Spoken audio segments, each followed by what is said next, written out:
प्रबल वर्षा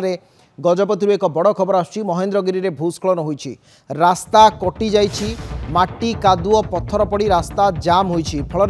15 जन पर्यटक फसी रहिछन्ति। भूस्खलन सहित पर्वतरू पानीर सुओ मध्य छुटिछि एथिरे रास्तार पत्थर सहित माटी कादुओ पड़ी रहिछि तेणु आसी न पारी फसी रहिछन्ति 15 जन पर्यटक सेमाने कटक भुवनेश्वर अंचल होइतिबा सूचना मिलिछि। स्थानीय प्रशासन पक्षरु पर्यटकों उद्धार करबा पई मध्य उद्यम आरंभ होइतिबा जणा पड़िछि। तेबे कईपुरु बुरुखत रास्तार यातायात बाधाप्राप्त होइतिबा बेले तुम्बा पटर रास्ता मध्य धोई होइतिबा जा फल यातायात ठप हो जाइतिबा सूचना मिलिछि। बड़ सूचना वर्तमान समय ये सरोज विराम सहित अच्छा गजपति रिपोर्टर सरोज बड़ सूचना आसुची गजपति रे फसी रही पर्यटक महेंद्रगिरी रे भूस्खलन होईछि वर्तमान स्थिति सेठी कौन रही एबे भी भूस्खलन जारी रही ना तार किसी विकल्प व्यवस्था बा विकल्प रास्ता बाहर करागलानी जो पर्यटकों को उद्धार करा जिवो पर्यटकों सहित जोगाजोग संभवपर है कि निश्चित भाव देखो अविनाश बर्तमान भी उद्धार कार्य करने प्रशासन उद्यम जारी रखी जिते कि आम कईपुर जिरांग कईपुर ठार जो बुरखत देकी महेंद्रगिरी जो रास्ता रही रास्ता को सफा करने बर्तमान उद्यम आरंभ किंतु देखो राति समय है एवं आउ गोटे सब बड़ विषय है जो पहाड़ धसी पत्थर माटी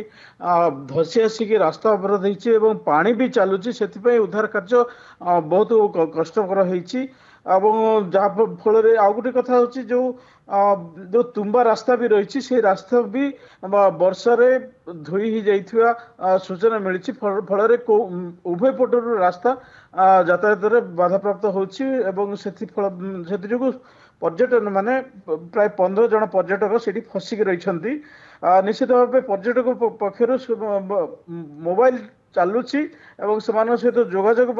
रही किंतु ये कहीपर प्रशासन केते शीघ्र सफा करिवो से उद्धार करिवो ताहा ऊपर समस्त नजर भी रही किंतु ये आम कह देखो गोटे कथा कह गत काली राति प्राय 12टारू वर्षा आरंभ होती जिलार विभिन्न स्थान रे माने देखु देखु बादल फटा वर्षा जना पड़ी माने कहिया को गले प्राय किसी किसी स्थान रे 400 मिलीमीटर वर्षा होता अनुमान होची फल अनेक स्थान रे जिलार अनेक स्थान रे राउदगिरी हो नुआगढ़ हो कि रायगढ़ ब्लॉक हो गुम्मा ब्लॉक हो विभिन्न स्थान रे भूस्खलन होती रास्ता धोई जाइए यातायात बाधाप्राप्त होची बहुत अंचल विच्छिन्न रही एपरी स्थल महेंद्रगिरी जो पर्यटन स्थल अच्छी पर्यटन स्थल जो माने पर्यटक मैंने जाने फेरवाई एक प्रकार कष्टकर बेपार होती कारण उभय पटर रास्ता धोई जाइए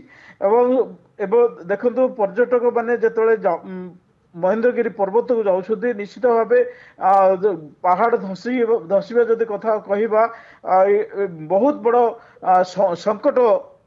उपजी कारण पर्यटक 15 जन पर्यटक जो माने कि भुवनेश्वर और कटक अंचल बोलिकी सूचना मिलूँ जिते पर्यटक पक्षर निज आड़ू से सोशल मीडिया रे अपलोड कले जे आमको किपरि भाव उद्धार करंतु प्रशासन उद्धार करंतु बोली से माने निवेदन करिसेंती एवं